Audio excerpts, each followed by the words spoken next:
Bismillahirrahmanirrahim.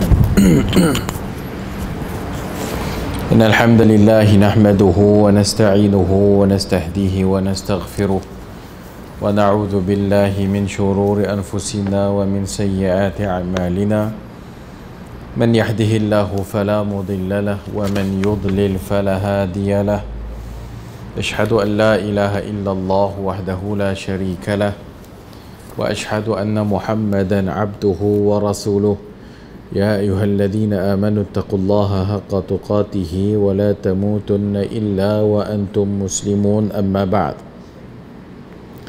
فإن أصدق الحديث كتاب الله وخير الهدي هدي محمد صلى الله عليه وآله وسلم وشر الأمور محدثاتها وكل محدثة بدعة وكل بدعة ضلالة وكل ضلالة في النار أو كما قال صلى الله عليه وآله وسلم.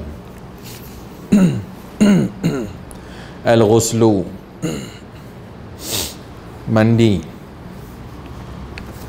الغسل معناه تعميم البدن بالماء وهو مشروع لقول الله تعالى وإن كنتم جنبا فاطهروا وقوله تعالى ويسألونك عن المحيض قل هو أذى فاعتزلوا النساء في المحيض ولا تقربوهن حتى يطهرن فإذا تطهرن فأتوهن من حيث آمركم الله إن الله يحب التوابين ويحب المتطهرين.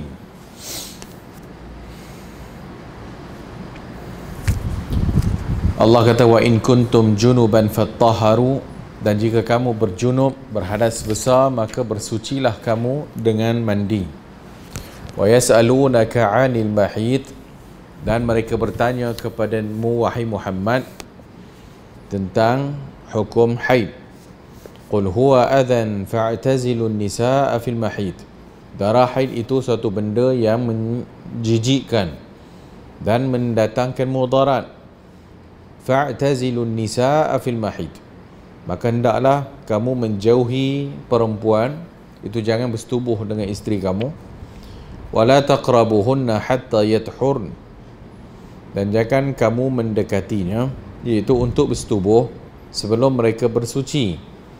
Fa idza tatahharna fa'tuhunna min haitsu amarakumullah, apabila mereka telah pun bersuci, maka datangilah mereka menurut jalan yang diperintahkan oleh Allah kepada kamu. Innallaha yuhibbut tawwabin wa yuhibbul mutatahhirin. Allah mencintai orang-orang yang at-tawwabin wa yuhibbul mutatahhirin. Itu orang yang bertaubat dan orang yang mutatahhirin, orang yang menyucikan diri. Mandi ni ta'mimu al-badan bil ma'. Mandi maksudnya meratakan air keseluruhan badan. Dan dia masyru' dengan dalil yang kita bacakan tadi tu, surah Al-Maidah ayat 6 dan surah Al-Baqarah ayat 222. Mujibatuhu, perkara-perkara yang mewajibkan mandi wajib. Al-awwalu khurujul mani. Yang pertama adalah keluarnya air mani.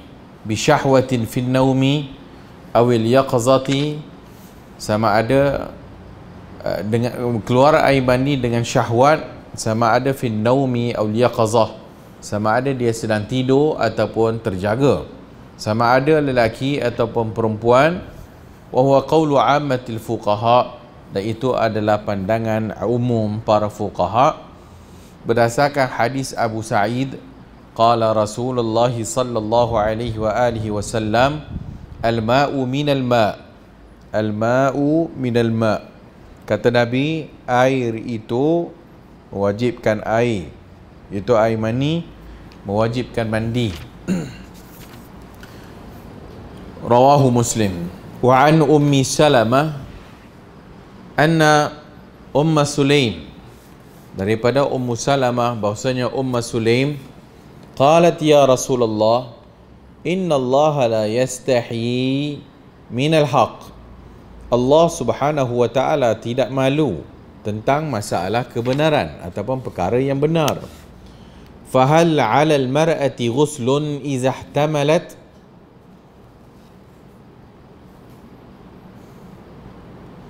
Dan adakah seorang wanita itu mandi atau wajib mandi idza ihtalamat?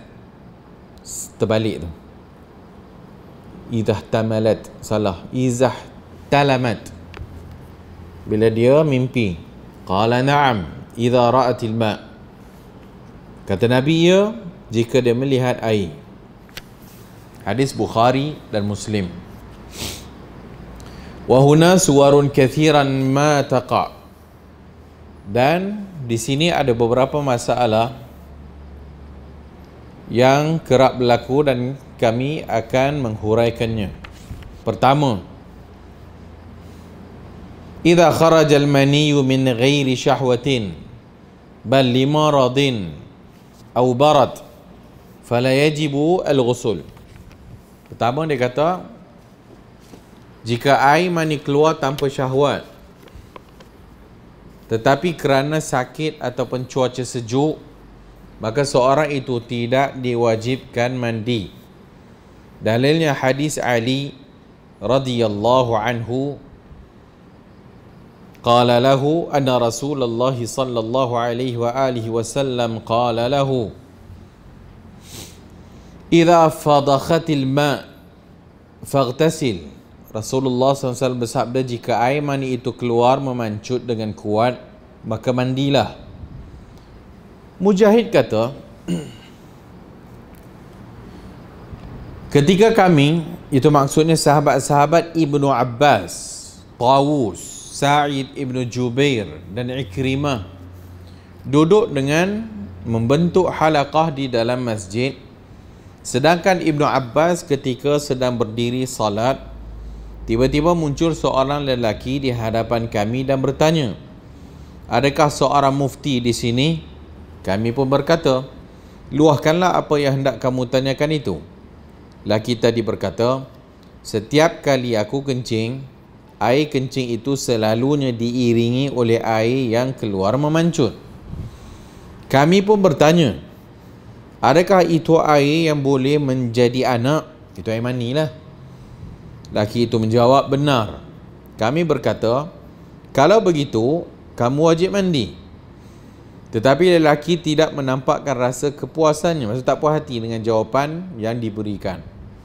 Kemudian dia memalingkan dirinya untuk melangkah pergi. Sementara itu Ibnu Abbas yang ketika itu sedang mengerjakan salat bergegas untuk segera menyelesaikan salatnya. Ibnu Abbas berkata kepada Ikrimah, panggillah dan suruhlah lelaki tadi datang menghadapku. Ketika lelaki itu berpatah balik datang ke arah kami, Ibnu Abbas pun bertanya kepada kami, adakah fatwa kamu yang diberikan kepada lelaki itu berlandaskan kitab Allah? Kami menjawab, tidak. Ibnu Abbas bertanya lagi, adakah fatwa kamu tadi itu berlandaskan kepada hadis Rasulullah sallallahu alaihi wasallam? Kami menjawab, tidak. Ibnu Abbas bertanya lagi, adakah fatwa kamu tadi berasaskan kepada pendapat sahabat Rasulullah sallallahu alaihi wasallam? Kami menjawab juga tidak. Ibnu Abbas bertanya lagi, kalau begitu, apakah asas fatwamu itu? Kami jawab, ia berdasarkan kepada pemikiran kami sendiri. Kemudian Ibnu Abbas kata, itulah sebabnya Rasulullah sallallahu alaihi wasallam bersabda, faqihun wahidun ashaddu ala syaitani min alfi abidin. Seorang ahli faqih ataupun orang fiqh lebih berat bagi syaitan untuk memperdayakannya berbanding berhadapan dengan 1000 ahli ibadat. Dalam pada itu, lelaki itu pun tiba dan menghadap Ibnu Abbas. Ibnu Abbas kemudiannya bertanya kepadanya, bagaimanakah perasaanmu apabila yang demikian itu terjadi? Adakah kamu sedang naik syahwat yang kemudiannya pancutan air itu diiringi dengan rasa nikmat? Lelaki itu menjawab, tidak. Ibnu Abbas kata lagi, Adakah kamu merasakan letih pada tubuhmu setelah itu? Laki tadi menjawab juga tidak. Ibnu Abbas berkata, kalau begitu, ia hanya disebabkan oleh pengaruh cuaca sejuk. Tambahnya lagi, jadi kamu cukup berwuduk saja jika yang demikian itu berlaku.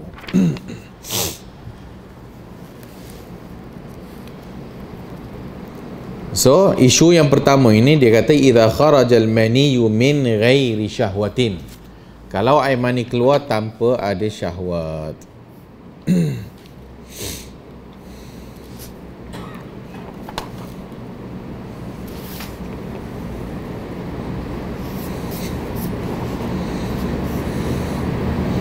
Kisah Ibn Abbas tu dan Tamamul Minnah tu.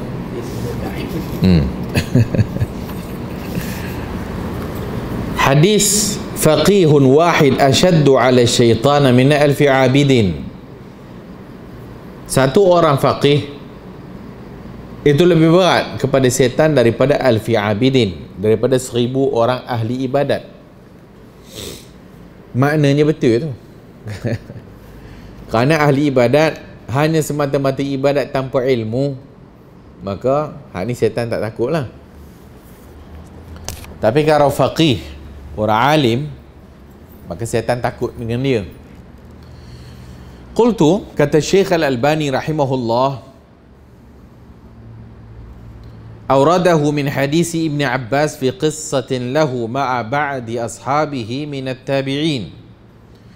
وقد أخرجه الترمذي وابن ماجه وابن عبد البر في جامع العلم عنه مرفوعا دون القصة.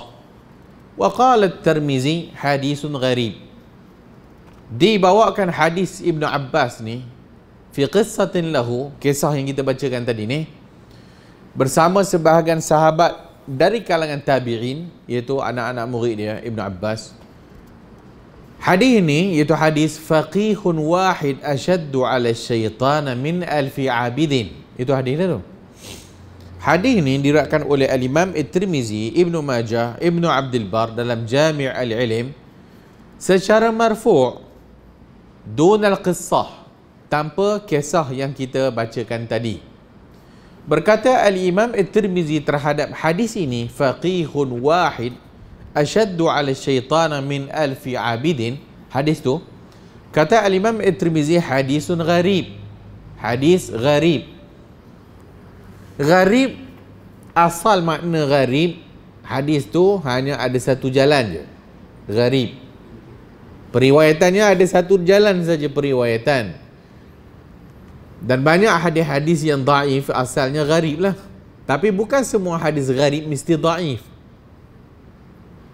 Biasanya dalam Sunan At-Tirmizi, bila disebut hadisun gharib, banyaknya dhaif. Banyaknya dhaif. Hadisun gharib. Bila sebut hadis gharib, maksudnya hadis ni hanya ada satu jalan saja. Sebab tu dia kata yakni dhaif. Wa naqala al-Munawi 'anil Hafiz al-Iraqi, berkata ataupun dinaqalkan Imam al-Munawi menakalkan daripada al-Hafiz al-Iraqi. Al-Hafiz al-Iraqi seorang ulama hadis yang juga mentakhrijkan Ihya Ulumuddin al-Iraqi. Kata dia, isnaduhu dha'ifun jidda. Sanadnya sangat lemah. Sanadnya sangat lemah. Sanad hadis faqihun wahid ashaddu ala syaitan min alfi abid. Satu orang faqih itu lebih setan bimbang daripada 1000 abid. Hadis itu sangat lemah. Wa huwa kama qal, kata Syekh Al-Albani, dan itulah sebagaimana yang disebutkan, itu dhaif jiddan. Wa ammal qissah, adapun kisah yang kita bacakan yang disebut oleh Al-Imam Sayyid Sabiq dalam kitab Fiqh Sunnah ni, iaitu kisah apabila orang tu bertanya tentang apabila dia kencing, akhir kencingnya tu keluar macam air likan. Ditanya kepadanya, ada tanya adakah air itu, dan sebab cerita tadi tu, maka para sahabat ataupun yang lain menjawabnya, wajib mandilah, wajib mandi. Datang Ibnu Abbas, dia kata, kau fatwa berdasarkan apa? Ayat Quran ke? Tak. Berdasarkan apa? Hadis Nabi? Tak. Adakah juga berdasarkan pandangan sahabat? Tak. Semua tak belaka. Hanya pandangan peribadi. Maka Ibn Abbas sebut hadis tu dalam cerita kita ni, iaitu faqihun wahid ashaddu ala syaitan min alfi abidin. Kata Syekh Al-Albani rahimahullah, adapun kisah ini, falam aqiful an ala sanadiha lin nadhari fi.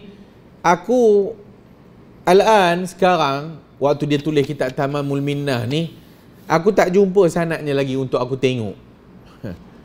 Dia tak jumpa lagi sanad hadis cerita Ibn Abbas ni tadi ni dengan kawan-kawan yang tadi tu. Dia tak jumpa lagi sanadnya untuk dinilai. Wa amma azunnuha wa ma azunnuha tasih, dan aku rasa tak sahih. Aku rasa tak sahih. Wa fiha nakarah, dalam cerita ini dia punya cerita pun ada sikit nakarah. Nakarah ni maksudnya benda yang kita tak boleh nak terima. Wallahu a'lam, kata dia. Kata Syekh Al-Albani rahimahullah.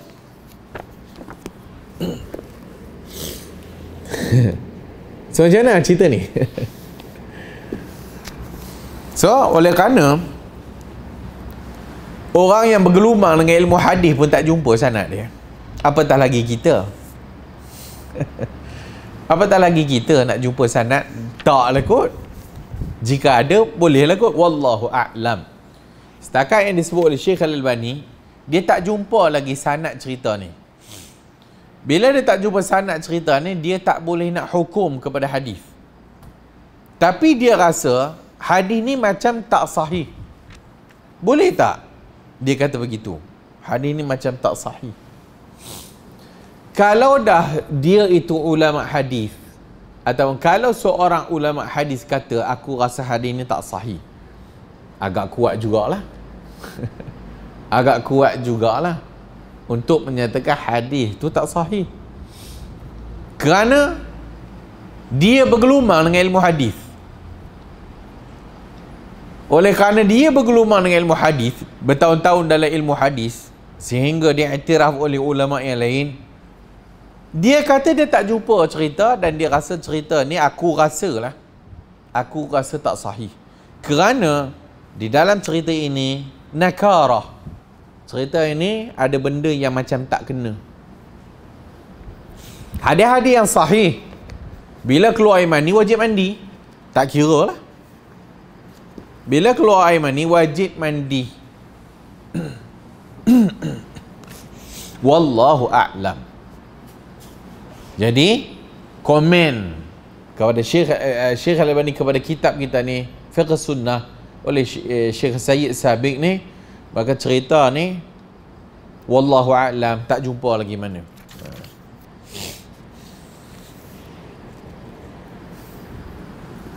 Adapun hadis yang awal tadi tu, fa idza fadakhatil ma' faghtasil. Hadis awal tadi tu kan. Itu Abu Daud sahih.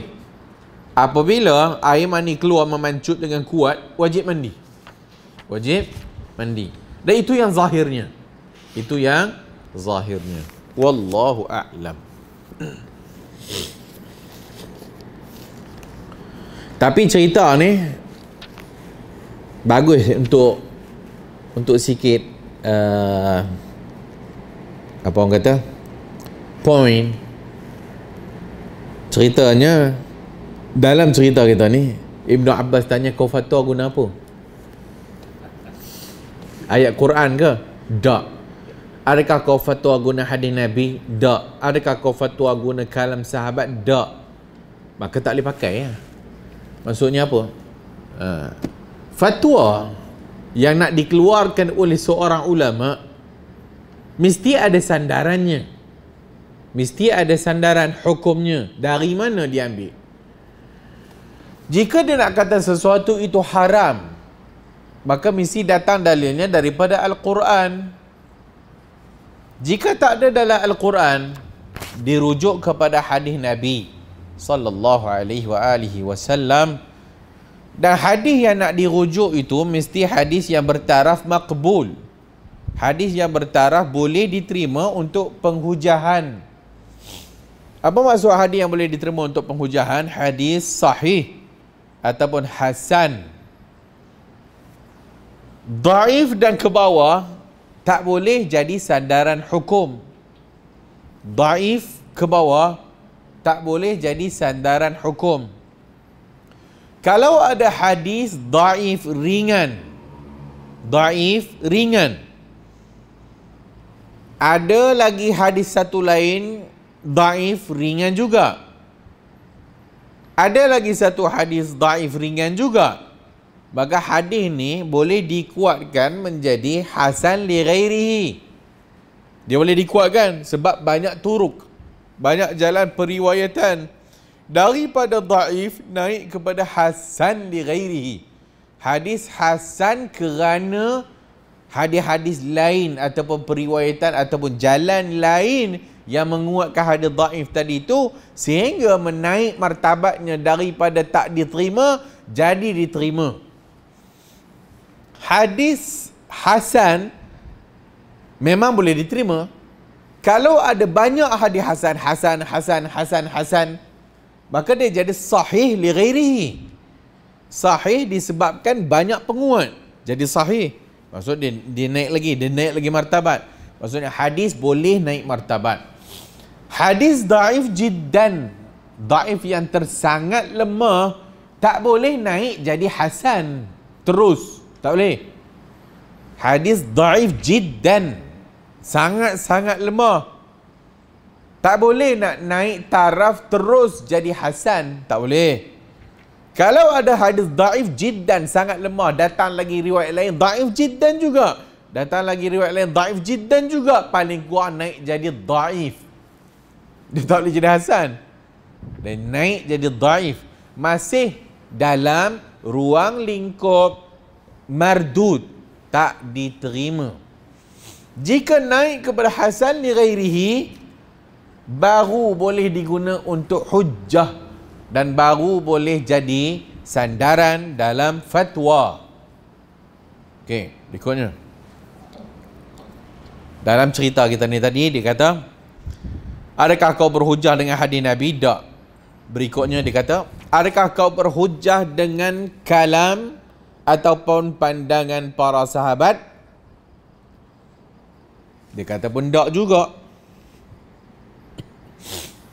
Berikutnya, kalam para sahabat boleh jadi hujah juga. Kalam para sahabat boleh digunakan untuk hujah, tapi tidaklah sekuat Quran Sunnah. Jika ada kalam sahabat, tiba-tiba ada dalil Quran Sunnah lebih kuat, maka Quran Sunnah diambil dulu. Kalam sahabat dijadikan penyokong. Atau kalau sekiranya ayat Quran tak ada tentang masalah ni, hadis Nabi pun tak ada masalah ni, yang ada fatwa para sahabat, maka diterima.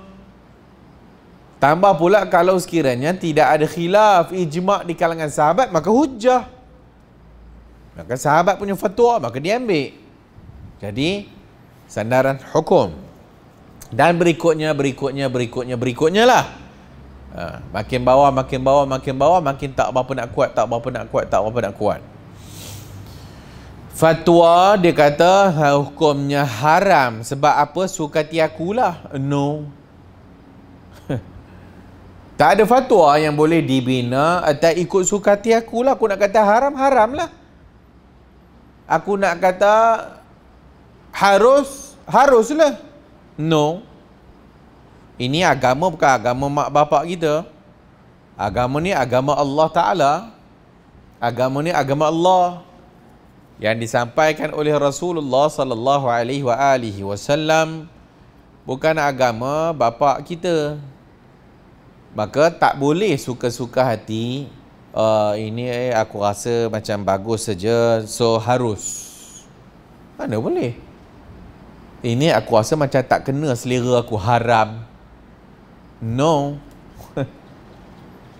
Maka apa-apa fatwa mesti ada dalil dari Quran, sunnah, ijma' para sahabat, qiyas sahih, qiyas yang sahih. Baru fatwa itu kuat. Fatwa tarekat tu macam mana? Bising tak tarekat tu? Boleh amal ke tak boleh amal ni? Tak payahlah tuan-tuan buat pening kepala. Duk sibuk nak tarekat-tarekat apa bendanya. Ayat Quran pun tak ngaji habis lagi. Hadis Nabi pun tak baca habis lagi, sibuk nak tarekat. Tasawuf cara Nabi pun tak habis baca lagi. Akhlak tasawuf yang diajar oleh Nabi kita dah buat ke belum? Haram. Sibuk nak tarekat dan tarekat, habis terikat, habis sesat. Kata Syekh Said Ramadan Al-Buti, tak ada satu tarekat yang betul bagi dia. Jika ada tarekat yang betul, tunjuk kat dia, dia nak jadi murid kepada guru tu. Kata Syekh Said Ramadan Al-Buti yang meninggal kena bom kat Syria tu. So dia pun kata tak ada. Sedangkan dia pun agak ke arah tasawuf juga. Tapi tak ada yang betulnya. Dulu arkam diharamkan sebab dia kata boleh jumpa Nabi secara yaqazah. Arkam diharamkan dengan aurat Muhammadiyahnya tu. Takat tu je kot. Ada lain. Mendakwa Abuya itu adalah pembantu pemuda Bani Tamim, pembantu Imam Mahdi. Dia tak kata dia Imam Mahdi, dia kata dia pembantu Imam Mahdi. Okey lagi kan.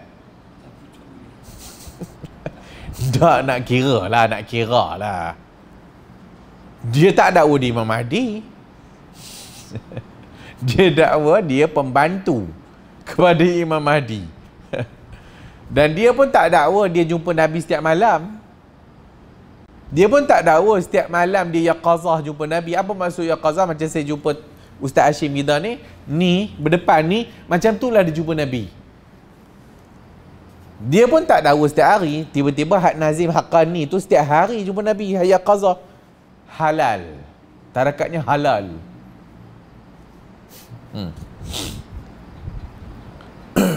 Itu belum lagi hak merepek-repek yang lain. Wali boleh mentadbir alam. Wali dah habis ambil kerja Tuhan dah. So kawal alam sebagainya, lu fikirlah sendiri. Kita ni tujuan beragama ni nak taat perintah Allah ke? Nak taat perintah orang? Nak taat perintah Allah dan Rasul ke? Nak taat perintah Ustaz KA? Dah kan? Kita ni hidup atas muka bumi ni, nak taat perintah Allah ke? Nak taat perintah Rasul ke? Atau nak taat perintah mufti? Fikir. Kullu kalamin yu'khazu wa yutrak. Semua cakap orang boleh diambil dan ditolak, melainkan kalam Rasulullah sallallahu alaihi wa alihi wasallam. Cukup berpada dengan apa yang dibawa oleh Al-Imam Asy-Syafi'i, cukup. Cukup apa yang diajar mazhab kita, mazhab Syafi'i, cukup. Jangan nak lebih-lebih. Hak tarekat tak tarekat, tak ada satu pun kalam Al-Imam Syafi'i yang dibawa. Tak ada. Tak ada satu pun kalam Imam Abu Hanifah yang dibawa. Tak ada. Tak ada satu pun kalam Malik yang dibawa. Tak ada. Tak ada satu pun kalam Ahmad bin Hanbal yang diambil. Tak ada. Yang diambil semua orang bawah-bawah. So, sibuk sangat nak berfiqah dengan fiqah Syafi'i, tapi seolah-olahnya Al-Imam Syafi'i ini bukan guru mengajar tasawuf. Seolah-olah Al-Imam Syafi'i tak ada akhlak. Seolah-olah Al-Imam Syafi'i tak ngajar kita akhlak kan. Seolah-olahnya Al-Imam Syafi'i tak ngajar kita tasawuf. Sehingga Al-Imam Syafi'i tak ada kalam langsung dalam had akhlak yang kita nak ambil, dalam had tarekat yang kita nak ambil. Tak ada langsung rujuk kalam Al-Imam Syafi'i rahimahullahu ta'ala anhu. Syafi'i mana kita? Afdal ke tak afdal? Syafi'i afdal. Dah, sikit-sikit cukup. Fahamlah siapa yang faham, tak fahamlah siapa yang tak faham. Berikutnya, yang kedua. Iza ihtalama wa lam yajidu maniyan fala ghusla alayh. Qala Ibn al-Munzir ajma'u ala hadha kull man ahfadha anhu min ahli al-ilm. Wa fi hadith Sulaim al-mutaqaddim. Fahal 'ala al-mar'ati ghusl idha ihtalamat? Qala na'am idza ra'atil ma'. Yang kedua, jika seorang itu bermimpi namun tidak menemukan bekas air mani pada pakaian atau tubuhnya, maka dia tidak wajib mandi. Dia mimpi, bangun pagi, tadi aku mimpi syok. Tengok kat kain, tak ada basah. Tengok kat kain, tak ada apa-apa, tak ada kesan pun. Tak payah mandi. Tak payah mandi. 3. Apabila seorang itu bangun dari tidur lalu menemukan basah tapi tidak ingat dia mimpi apa, wajib mandi. Dia tadi mimpi tengok kain basah tapi dia tak ingat dia mimpi apa. Apa hal basah pula ni? Mandilah. Wajib mandi walau tak ingat mimpi. Kerana yang dikira itu nampak air. Yang dikira nampak air. Tak nampak air, tak ada mandi. Maka kes yang pertama tadi, kalau sakit kan sejuk kan tiba terpancuk air mani, wajib mandi juga. Sebab ada air. Al-ma'u minal ma'. Air mesti kena dengan air. Air mani mesti wajib mandi. D. Jika seorang berasa hendak keluar air mani di kala syahwat sedang memuncak, dia pegang zakarnya dengan kuat hingga mani tersebut tak keluar, maka dia tidak wajib mandi. Sebab air tak keluar. Dan nak terpancut, dia picit dia punya zakar tu, dia tahan, tak jadi keluar. Tak ada wajib mandilah sebab tak keluar.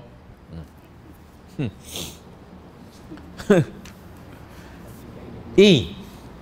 Jika seorang melihat air mani pada pakaian tapi tidak mengetahui bila dia keluar dan secara kebetulan orang itu sudah solat, maka dia wajib mengulangi seluruh solatnya bermula dari waktu tidurnya yang terakhir. Tapi jika didapati bukti kukuh bahawa air itu keluar jauh sebelumnya, maka dia dikenaki mengulangi solat. Maksudnya, dia bangun tidur, dia dah semayang subuh dah. Tiba-tiba bila lepas sembahyang baru dia perasan ada tumpuk. Dia pegang-pegang macam masih, dia bukan basah tapi dia jadi macam lembab, masih lembab. Aku dah sembahyang tadi ni. Tapi kat kain itu dia tak basah macam bau panjut. Dia mungkin dah beberapa jam, dia masih basah tapi dia lembab je. Sehingga dia tak perasan. Dia ambil wuduk, dia solat. Lepas solat, bila duduk tahiyat akhir, kain tu melekat kat paha dia. Apa hal basah ni? Ke waktu dia kencing tadi? Kan? Waktu dia kencing tadi, basuh kencing, kemudian ambil wuduk. Boleh jadi juga basah kan? Atau dia tengok-tengok, melekit. Wajib mandi, ulang balik solat. Tapi, kering sekering-keringnya. Lama dah ni. Lama lah. Ijtihad lah. Kerana hak yang basah tadi tu, apa lembab tu, itu menunjukkan dekat waktunya. So wajib ulang balik solat dan mandi lah. Berikutnya.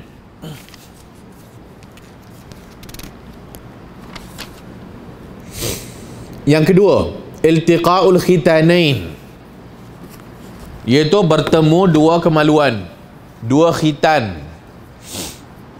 Al-khitanain, dia kata khitan. Khitan ni apa? Yang kita faham sunat tu lah. bertemu dua khitan. Maksudnya tempat khitan orang lelaki itu kat mana? Tang kepala tu kan? Hasyafah, dipanggil hasyafah kepala tu. Bertemu dengan tempat khitan perempuan. Maksudnya apa? Dah masuk dalam. Baru cium kat pintu, belum. Baru cium kat pintu, tak dikira lah. Tenggelam hasyafah kepala tu, dah tenggelam, wajib mandi. Walau tak keluar air mani. Hubungan seks, maksudnya adalah masukkan kepala ke dalam kemaluan perempuan, meskipun tak keluar air mani. Dalilnya, wa in kuntum junuban fattaharu. Asy-Syafi'i berkata, pada hakikatnya maksud junub dalam bahasa Arab hubungan seks. Itu maksud junub. Junub dalam bahasa Arab maksudnya hubungan seks, iaitu bertemu dua khitan tadi tu, meskipun tanpa disertai keluar air mani. Hubungan kelamin, bahasa cantik sikit, bahasa sopan ya. Hubungan kelamin. Meskipun tidak keluar air mani. Katanya lagi, setiap orang yang mendengar bahawa si fulan itu dalam keadaan junub dengan si fulan, maka dapat dipahami bahawa mereka telah mengadakan hubungan seks meskipun tidak mengeluarkan air mani. Tambahnya lagi, tak seorang pun yang menyanggah kenyataan bahawa perbuatan zina wajib menerima hukuman sebat. Itu ialah jima' meskipun tak keluar air mani. Maksudnya, kalau orang jima', kalau orang berzina pun, dah tengok dah botol celak, batang celak masuk dalam botol celak, wajib kena had. Wajib kena had. Tak selesai lagi. Tak kira lah. Selesai tak selesai, no. Han dah masuk batang celak tu, wajib kena had, hudud. Anna Rasulullah sallallahu alaihi wasallam qala idza jalasa baina syu'abiha al-arba' summa jahadaha faqad wajaba al-ghuslu anzala aw am lam yanzil. Kalau dah naik atas badan perempuan tu, kedua-dua kaki dan tangan, lalu menyetubuhinya semua, jahadaha faqad wajaba al-ghusl, wajiblah mandi sama ada keluar ataupun tak keluar. Dari Sa'id bin al-Musayyib bahawa Abu Musa al-Asy'ari radhiyallahu anhu berkata kepada Aisyah, aku ingin menanyakan sesuatu tetapi aku berasa malu kepadamu. Aisyah kata, tanyalah dan tidak perlu bersegan silu sebab aku adalah ibumu juga. Abu Musa pun bertanya mengenai seorang lelaki yang berjima' tetapi tidak mengeluarkan air mani. Aisyah menjawab, Nabi SAW kata, idza asabal khitanul khitan, apabila bertemu dua khitan, faqad wajabal ghusl, wajiblah mandi. Hubungan seks ini hendaklah benar-benar terjadi dengan erti kata lain, kemaluan lelaki benar-benar masuk dalam kemaluan perempuan. Dengan demikian, seorang itu diwajibkan mandi. Tetapi jika semata menyentuh tanpa melakukan hubungan seks, maka ulama bersepakat bahawa seorang itu tidak diwajibkan mandi, sama ada lelaki ataupun perempuan. Habis. Berikutnya, yang ketiga, inqita'ul haid wan nifas, terputusnya haid dan nifas, ataupun jika berhenti maksudnya. Kerana Allah berfirman, wala taqrabuhunna hatta yatahur, yang kita baca tadi. Fa idza tatahharna fa'tuhunna min haitsu amarakumullah. Dan juga Nabi sallallahu alaihi wasallam bersabda kepada Fatimah bintu Hubeish, Abu Hubeish, da'iya as-salata qadra al-ayyam allati kunti tahidina fiha ightasili wa salli. Tinggalkan salat pada hari di mana kamu haid. Jika sudah berhenti, mandilah dan wajib salat. Meskipun hadis tersebut hanya menerangkan masalah haid, namun nifas juga dianggap sama seperti haid berdasarkan kepada ijma' sahabat. Jika seorang perempuan bersalin tetapi tidak melihat darah, maka mengikut pendapat setengah ulama dia wajib mandi. Tetapi pendapat lain mengatakan dia tidak diwajibkan mandi. Bagaimanapun tiada sebarang nas yang menjelaskan masalah ini. 4. Mati. Jika seorang meninggal dunia, maka dia wajib dimandikan berdasarkan ijma' ulama. Huraian selanjutnya akan dijelaskan pada perbahasan berikutnya. 5. Orang kafir jika memeluk agama Islam, dia diwajibkan mandi berdasarkan hadis Abu Hurairah radhiyallahu anhu bahawa